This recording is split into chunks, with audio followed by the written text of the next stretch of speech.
Hello, my name's Bev and I'm the author of the book Please Eat, A Mother's Struggle to Free Her Teenage Son from Anorexia, which describes our family's battle with the deadly eating disorder, anorexia nervosa, which my teenage son Ben developed back in 2009 when he was just 15 years old.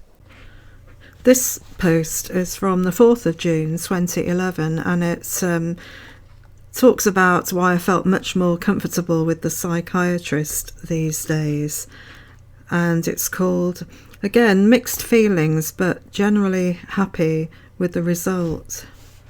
We had a meeting with the psychiatrist yesterday.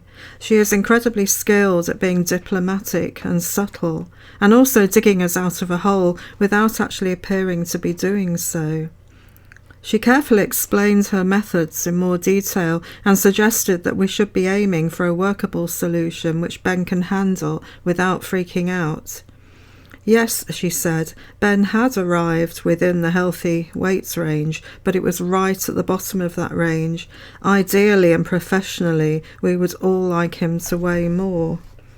Ben believes he looks the same as he did before the eating disorder kicked in, but that's just not true. He is still very thin.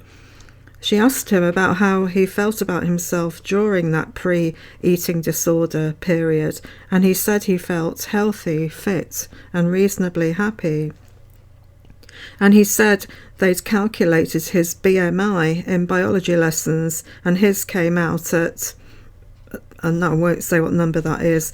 I'll just butt in there to say that you will notice that sometimes I don't actually mention any figures, the reason being that this can be triggering for any young person who listens to this blog and maybe starts to compare themselves with the BMIs, etc., and weight mentioned. I often talk about the fact that Ben's put on half a kilo or whatever, but I don't actually say what his weight was at the time for that reason. So I'll crack on now.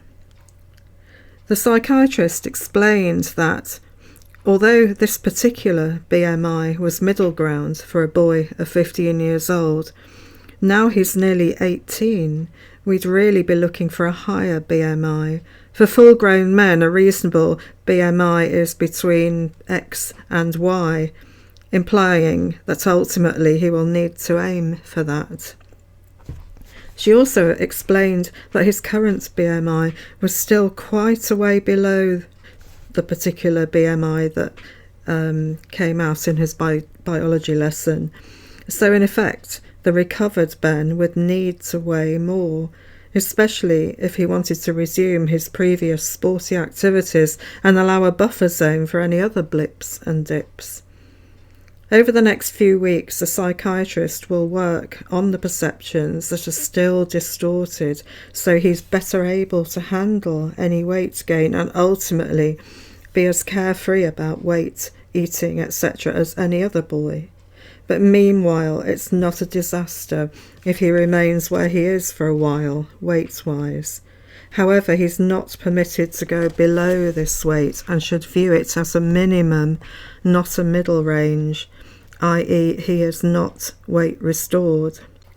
Also, we would all use this next year to really iron out all the little glitches that could, at worst, result in a relapse when Ben goes away to university in September 2012.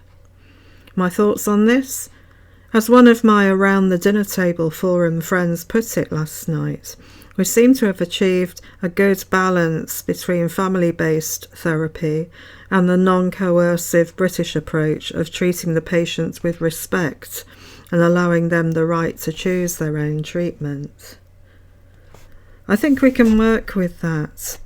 I could have done without the being allowed to remain where he is weight-wise for a while stuff, though, when modern evidence-based treatment focuses on full nutrition first and foremost, followed by everything else, e.g. the talking treatment. Having said that, the general outcome was to get Ben to understand that, yes, he has arrived within the healthy zone, but he's at the bottom end and must never go any lower. higher isn't a problem, and ultimately we're aiming for a middle ground which allows for fluctuations in either direction. And that's the end of that post. So you can see that I was finding that what the psychiatrist assistant was saying and what the psychiatrist herself was saying could be quite different, which was a bit of a problem and very confusing, I imagine, for Ben and for me as well. So I began to wonder whether it might be more helpful just to see the psychiatrist from now onwards, especially as Ben really got on with her and listened to what she said and took it on board at this stage, which was absolutely so important. He could have had a psychiatrist or a treatment team he didn't get on with or refused to see, but that was not the case with our psychiatrist. And although at the time she probably wasn't doing the modern evidence-based treatment of family-based therapy per se, she was kind of getting close to it, and it was almost as if she was moulding her own approach along those lines. And so that in June 2011 I felt quite positive about stuff. So that's the end of that post. Thank you very much for listening. You'll find a link below to my blog, and you'll also find a link to my website where you can download free PDFs of my blog, and also a link to Amazon where you can buy a copy of my book.